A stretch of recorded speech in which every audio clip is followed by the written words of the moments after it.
एक दफ़ा का ज़िक्र है। एक खूबसूरत सा गांव था, हरियाली से भरा हुआ, परिंदों की चहचहाहट जगमगाता हुआ। उसी गांव में रहती थी एक नन्ही प्यारी बच्ची ज़ैनी, ज़हीन, खुशमिजाज और हर चीज़ को जानने की शौकीन।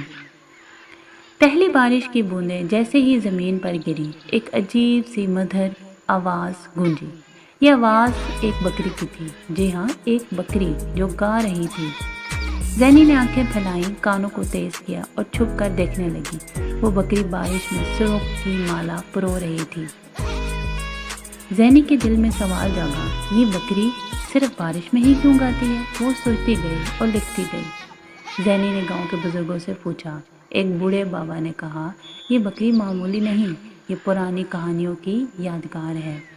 कहते हैं ये बकरी एक जादुई राज रखती है। जब वो गाती है तो कुदरत भी सुनने आती है और मौसम बदल जाता है।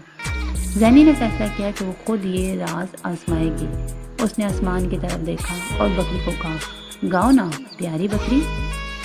जैसे ही बकरी ने गाना शुरू किया, बादल गहरे हो गए, बारिश बरसी और हवा में एक जादू सा फैल गया।